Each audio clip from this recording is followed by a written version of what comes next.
All right, welcome to Mom Enough Live. I'm Erin Erickson here with my mom, Marti, and we are so excited to have our guest with us today, Sara Reichstadt from Kinderberry Hill Child Development Centers. Play is probably the most natural thing that humans do from the time we are very young. We engage in playful connections with other people, and that doesn't end, and it continues throughout all stages of life. Now, interestingly, when we think about learning, we often picture a classroom with kids sitting at their desks and a teacher at the front of the classroom. We might think about things like memorization or flashcards and other learning tools.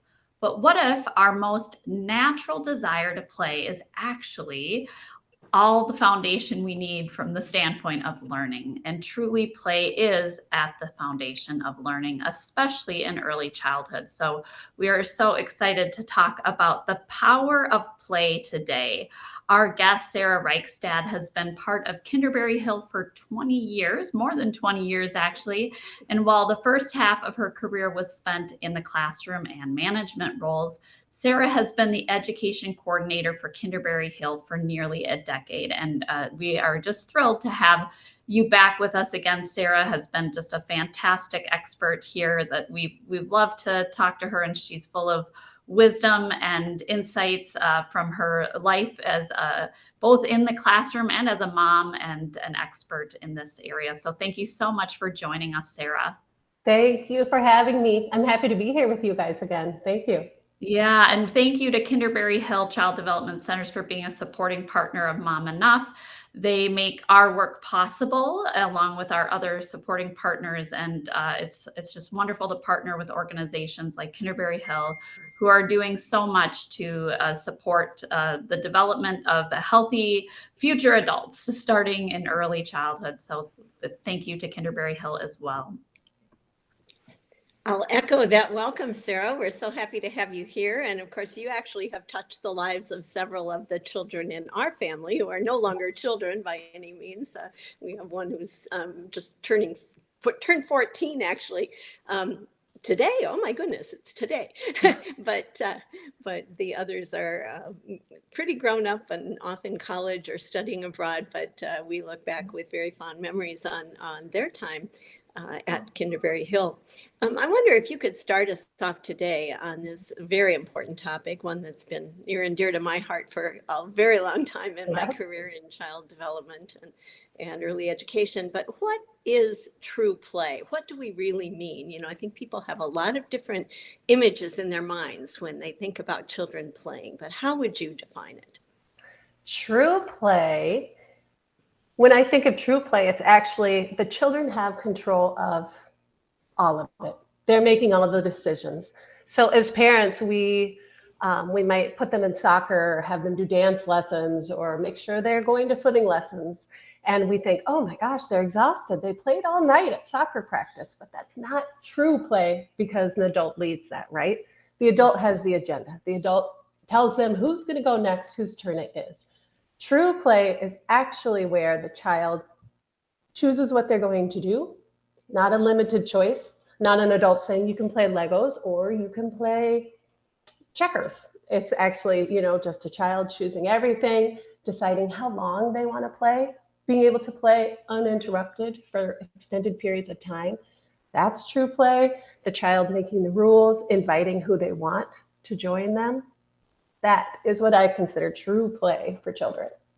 I love that definition. That's great. And we so often do direct children in every aspect of their lives, and I think that's just a huge concept in and of itself. Child-led activities, and really important, as we know from years of research on how children develop to be effective grown-ups. Yeah. So kudos.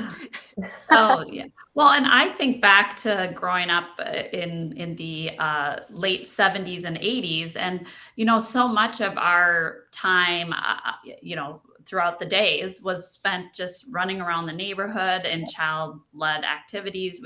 We had all sorts of night games and different things, and there was very little adult involvement, and in my childhood. And I think we learned to navigate so many things like social challenges. We learned to navigate conflict, and adults weren't getting involved. Like, Right. sure, there might have been times where people were being mean or cruel, or maybe there was bullying, but we kind of navigated it. I mean, certainly if it was in a severe level, we would involve a parent, but there was so much of what we did was self-directed. And I so appreciate you highlighting that, because I think in today's world, there's just this continuous drive for kids to like be the best at something, and they start specializing in certain sports at very young ages, and they're going to like, camps, and they're going to all of these activities focused on some skill set that they're trying to learn. And then what are they missing with all of that? And they're really missing so much of what was a huge part of our childhoods, which is really important. And so as we think about this, true play and the importance of this to our children's development, how can we support true play at home more? What can we do to engage and support our kids in kind of having that true play experience at home? I think there's a couple things we could think about. The first one, which is, I think it's easier said than done, is the unplugging. Whether it's the whole family unplugging or just making sure that your child is unplugged more. I think that's key. Once we unplug children, they're going to be bored for a little bit. What are we going to do? I have to choose something, but then that true play really will start with just a little bit of time to figure that out. Another thing that I think we should probably think about is prioritizing play. We make sure that we have time to maybe eat together as a family, or take a bath, or read a bedtime story. But do we put play into the schedule at all? Is that a priority? And if we could look at our day as a family, and how much time do children actually have just for true play, just to choose what they will and play. Well, those are great suggestions. I know even my teenage sons really love when we set aside time for play. And we like to play games at our house. So we have a variety of different board games and card games we enjoy playing. But I think it's like really something interesting that like from every stage, this can be such a great way to engage. And letting your kids take the lead, of course, being the most important. But as they get older, I mean, it can really be something you can do together, and I think it can create such a great time for bonding and connection as a family. And I mean, dinner time, we're huge fans of family dinner. That's so important. But family play, and then creating space for play. And boy, boredom is really an interesting thing, because I think people don't like being bored, but boredom actually serves a great purpose. Because if you're bored, you've got to figure out something to make you not bored. And sometimes a little boredom is going to give you that boost you need to kind of get creative about what you're going to do with your time. So absolutely, boredom is not a bad thing for children sometimes. I used to say to my kids when they were young, and certainly to my grandkids who lived close to me, and I had so many opportunities to be with them and to play with them and take care of them. But if they would ever say, I'm bored, I would say, oh, that's so exciting. What a great opportunity. I can't wait to see what you're going to do with your creative mind. Yeah. And, I mean, first of all, they stopped saying I'm bored to me. But they also, I remember Clara, especially Erin's daughter, who now is off in college, but when she was little, her eyes would just light up when I would respond that way, and she would just take it and run with it. So I really, really love that concept. I want to talk a little bit here about play-based early childhood care and education. And I know that has become much more popular as more research has accumulated on the importance of play to children's learning, to their academic learning even. But when people hear the word play-based, sometimes I think they think that it's just going to be an all-day free-for-all. And I wonder if you could kind of describe what that really means in high quality early childhood care and education. What does play-based learning mean? Right. When we think about children playing all day, we picture them running around in circles, right? But that's not actually play-based education.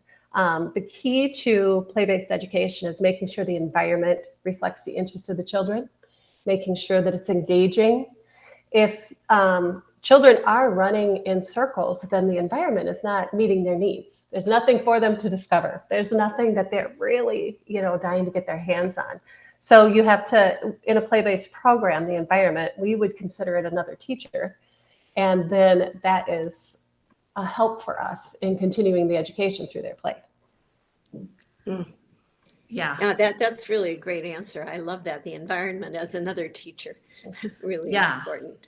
I love that. I can think how we could probably integrate that into our homes too. Like, how do we set up our homes to support play in that way? It's like if we're thinking about, maybe you have like different things in different spaces of your home and you kind of rotate those out. So there's always something new and interesting for kids to discover, and like, especially open-ended toys and open-ended things. I know in our house, I really appreciated the most open-ended things. And it was always really fun to see what the kids would create with these open-ended toys or like objects. I remember we had a real simple, it was just like rainbow colored wooden umbrella, like not umbrella, like rainbow arcs, and they stacked, and the kids would like create whole scenes, and like each piece meant something different, and then it changed each time. And that's really, I think, the beauty of play, and the magic of it is like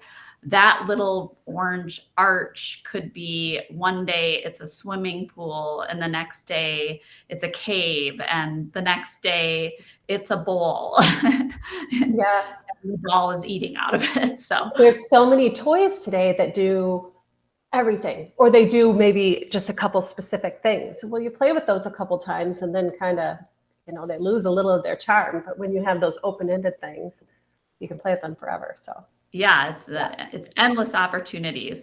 So I want to kind of tap into what you were saying about kind of the play-based setting, and thinking about families who are really looking for like strong academics. And as a parent who has like, of course, wants my kids to learn, I deeply value learning, and I want my kids to have a love of learning and want them to be prepared for school. Now, my kids are a little bit older, but when they were younger, like a big part of that was like, how do I ensure my kids are ready for kindergarten? And so for parents who are looking for, strong academics, how does a play-based setting prepare children for kindergarten? Right. Okay. So what we know is executive function is the key to academic success. That keeps coming out. And when I'm talking about executive function, I'm talking about the way we receive information and kind of respond to it. So children have to learn these skills, and they learn these most meaningfully through play. Let's say I want to play with the dump trucks. So I'm going to go to the shelf with the dump trucks. I get to the shelf, they're gone. Somebody's already taken them. Now I have choices. I can lay on the floor and I can cry because my emotions are just too big. I can ask someone to share with me, or I can choose something else to play. As a teacher, that's my job to jump in, scaffold the executive function skills, because that's the point that it's most meaningful to the child. We're both working together to get you your dump trucks. What can we do? That's much more meaningful than me just trying to do an executive function game. Maybe I could play Simon Says, but half the kids want to and half the kids aren't very invested. But when I'm working with you in a moment of crisis to get you a dump truck, that is when the executive is meaningful and impactful to the children. And so play offers us as teachers that opportunity nonstop throughout the day. And our bang for the buck on does it mean more for the child is really significant through their play. Well, yeah. And those executive function skills, I mean, as a parent of two kids in college and one in high school, that's a continuing to develop, the prefrontal cortex, the part of our brain that's right here, that's involved in executive functioning, continues to develop until about 25 or 26 years old. And so, anything we can do early on and to help kids develop those skills. And I love the idea of doing that in the context of learning, like, okay, there's a toy I want to play with, and how do we use this as a play-based learning opportunity? Because ultimately that school success really depends on the child having a developmentally appropriate level of ability to regulate their emotions and handle a school setting. And if they can't do that, it doesn't matter how strong the academics are, because they're not going to be able to manage and regulate themselves enough to have the space for learning. And so I think it really continues throughout development. And I mean, I see the same thing, like as you look at, teenagers and older, that those skills are essential. And even in adulthood, we have to have times when our executive functioning isn't as good because maybe we're really stressed and overwhelmed. And I think the play-based approach really fosters an environment where kids can learn to self-regulate, and because it's play-based, which is developmentally appropriate, they're in an environment that supports their highest ability to develop into the amazing people they can be. So I really appreciate that example of how do we use those learning play-based moments to develop those skills. The other thing that we've noticed is the focus of children is so much more than you would expect when they're actually engaged with something that they are truly interested in. You wouldn't think that they would sit and focus for over an hour at the age of 5 or 4, but they can if they're really invested in what that is. So, yeah. I want to just go back and pick up one thing, Sara, about what you were saying about executive function. And I love that you gave us a good concrete example, the kind of thing that happens multiple times every day in a child's life, but also often in our adult lives, where we're frustrated because what we had in mind, there's a barrier there of some sort. And, it may often involve what somebody else has done. And so your anger and frustration boil up. But you talked about talking with the child and kind of asking them questions about what they could do. How are we going to solve this? And I think about how many adults never develop good self-regulation, good executive function, because they haven't had the experiences. They haven't had adults guiding them through that. And that's different than having adults just step in and solve a problem. Right. It's that process of asking children, what do they need to do now to get through this? And sometimes they're, really emotionally out of control when we have to intervene as adults, but bring them back to where they can resolve things themselves through that process of questioning. And that just pays off so well when they start asking themselves the same questions that we've been asking them. It's that developmental process of an internalization. They're internalizing those thoughtful questions we've used. So as teachers and parents and grandparents, in my case, we have to stay pretty self-regulated so that we can think well enough to ask those questions that will lead the kids along. And to me, that, in letting kids have true play or free play just creates so many learning opportunities around executive function. But the adults need to be ready when it is time to step in with that little bit of scaffolding, as you said, so that kids can really learn and internalize those skills themselves. Yeah. That's great insight, Mom. Yeah, I can think of examples of this truly at, like, along every stage of my kids' development. I mean, even literally a conversation I had with my college age child where they were talking about how they'd overslept and missed something. And we were saying, so what could you do that might help you not experience that again? And I mean, it's amazing that sometimes you're still having these very kinds of conversations. And what else might you be able to do to make sure you had a good night's sleep and you could get up in the morning? But you could have that conversation with a 6-year-old too. Like, oh, you stayed up late playing with your dolls and you're tired today. So what might help you feel less tired tomorrow? So I think there's so many ways we can engage in these conversations with our kids. And the better we get at it at these early stages, like the less they'll need that as they get older. But there's also kids come in wide, have various gifts and talents, and you may be doing more of this with some kids and less of it with others, and that's okay too, to really meet your child where they are. And play is such a great space to do that. So I wonder if you could just kind of sum up one other big question, or an answer to one other big question here, and that is how research has shifted in terms of really documenting the benefits of play to learning. And I'm talking really about, all kinds of academic learning and, so many aspects of things that we need to be able to succeed in our jobs or in our family life and friendships and so on. But how is that research really giving us kind of new fodder for this kind of message about the importance of play? What we're seeing in research is now how it supports every area of development. Like if as a teacher, I'm just going to focus on letter knowledge for my 5-year-olds. I'm not addressing any motor or social, emotional, or any of the other areas of development other than just rote memorization. And research is really coming out more and more on showing us how much play, peer play, solitary play, all of it supports all areas of development. And so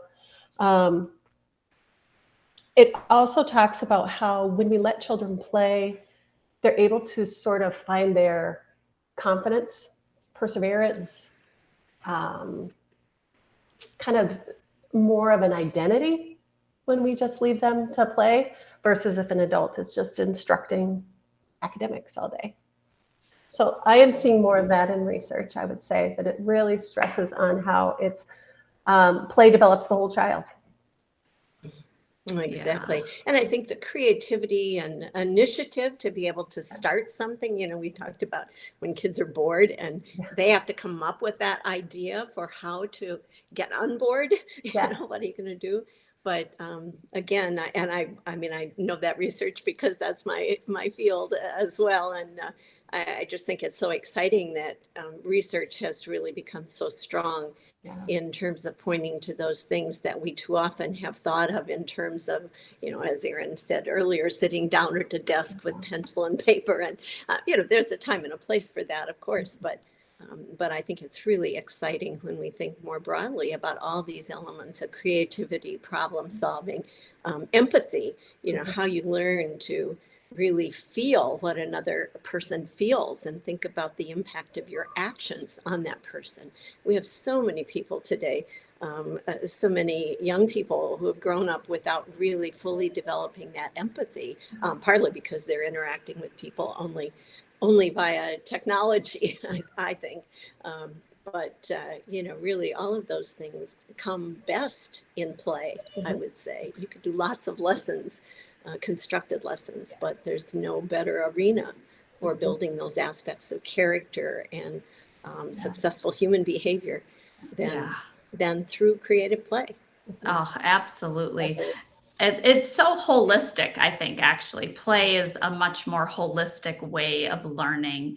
And, I think some of the most exciting trends in education today are, especially in early childhood education, are these play-based programs, but also the integration of the different types of learning. So it's like you might be learning about basic math concepts, like, at the earliest level, the foundations of math, like whether it's shapes or other things, like while you're reading a book or while you're playing outside. And I love how so much of learning is becoming much more integrated in early childhood, but also as kids get older, really making those connections from one subject to the next, so that where math class has interesting knowledge about history, or you're connecting math to physics and to art.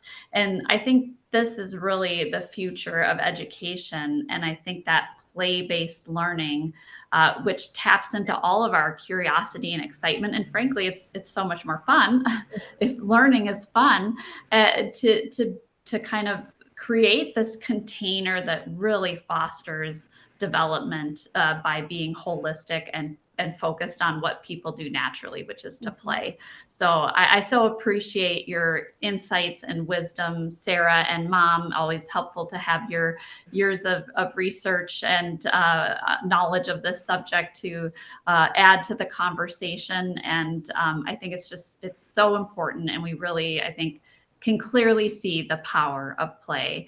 And we thank you, Sara Reichstadt, for joining us today. And we thank Kinderberry Hill Child Development Centers.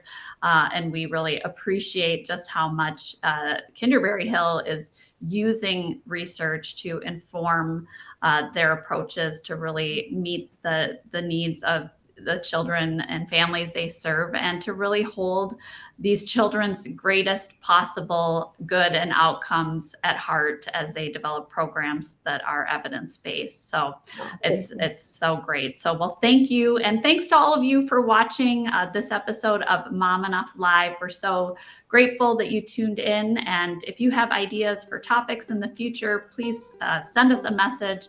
And we always love to hear from you. So thank you, everyone, for tuning in.